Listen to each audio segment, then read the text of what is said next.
si effectivement la SEC valide tous ces ETF Bitcoin, on peut s'attendre à ce que les cryptos partent to the moon.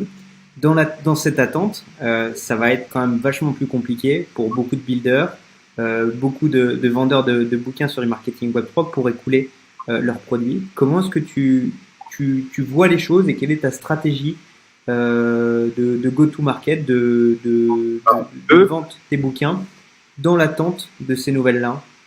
Mec, des bouquins, il y en a 3. Les vendeurs de bouquins, c'est 3 mecs. Enfin, il y a une meuf et 2 mecs, au moins. À l'échelle mondiale, hein. 1200 milliards, il y a 3 mecs qui ont écrit un bouquin, by the way, comment on fait dont un bouquin que je suspecte d'avoir été écrit sur ChatGPT. Ça, on s'en fout de l'ETF. Je pense que l'ETF, c'est un peu le truc, toi, pour moi, l'ETF, c'est un peu comme le merge Ethereum. Vous allez voir, il va se passer un truc, ça va être déflationniste, machin et tout. Oui, d'accord. Ensuite, il s'est rien passé en fait, tu vois. Donc moi, je pense que l'ETF, à court terme, ça fait un peu pareil, quoi. En revanche, le seul vrai sujet pour moi, c'est l'arrivée de réglementations claires aux États-Unis. L'Europe fait quelques efforts pour clarifier les règles. Alors, est-ce que les règles elles sont connes ou pas connes, ça, on peut débattre. Au moins, il y a un effort pour poser des règles. Tu peux être d'accord ou pas d'accord, mais au moins tu sais grosso modo c'est quoi le code de la route. Tu vois. Tu peux trouver que limitation 30 sur autoroute c'est pourri, mais au moins quand tu roules, tu sais si tu prends une prune ou pas. Les États-Unis n'ont pas de règles aujourd'hui, et ce qui fait que tu vois toutes les grosses boîtes consumer au monde, elles ont mis un orteil dans le Web3. Starbucks, Gucci, Tiffany, Nike, tout ce que tu veux quoi. Enfin tout le Disney, je sais pas si c'est pas, enfin tout le monde quoi, quasiment a mis un orteil dedans en mode j'aime, je veux, mais ils y vont pas pour de vrai. Pourquoi ils n'y vont pas pour de vrai?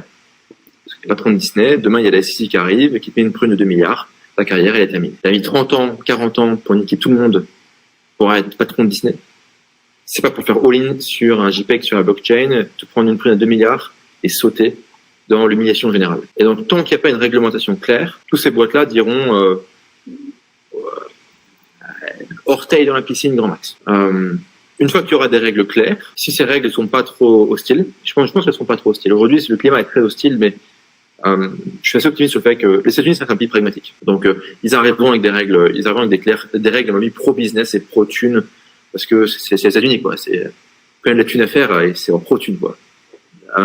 Et là, du coup, toutes ces boîtes arriveront, il y aura des choses qui se passeront. Mais l'ETF n'est pas du tout le sujet, quoi. Après, en ce qui concerne la distribution de mon bouquin, ce qui est cool déjà, c'est que nous, avec Side, on est en contact avec énormément de builders, énormément de créateurs, énormément d'influenceurs. Donc c'est chouette. Et surtout, en fait, moi, mon approche avec ce bouquin, ça va paraître naïf, mais je suis juste content. En fait, c'est le bouquin qu'il me fallait. J'ai pris toutes les emmerdes que j'ai eues, tous les problèmes que j'ai eus, tous les trucs qui ont foiré, soit directement dans les projets sur lesquels j'ai travaillé, soit dans les trucs que j'ai pu observer. Et je me dis, en fait, chacun de ces trucs qui a foiré, il y avait une solution qu'on connaissait pas. Et du coup, le projet a foiré. Et ça part complètement en couille, et tout le monde s'énerve, etc. Et en fait, juste le fait de rassembler tout ça, d'une manière où, enfin, et que c'est packagé pour rester pertinent. C'est pas genre un truc qui est très maintenant court-termiste et dans un an ça marche plus, tu vois. En fait, juste ça, c'est cool. En fait, et ça suffit. Et s'il y a 30 mecs qui lisent le bouquin, c'est cool. Et s'il y en a 1 million, c'est cool aussi. En fait, je m'en branle un peu, mais je suis content, tu vois. Et c'est un peu ça l'attitude, quoi. C'est, je m'en branle et je suis content.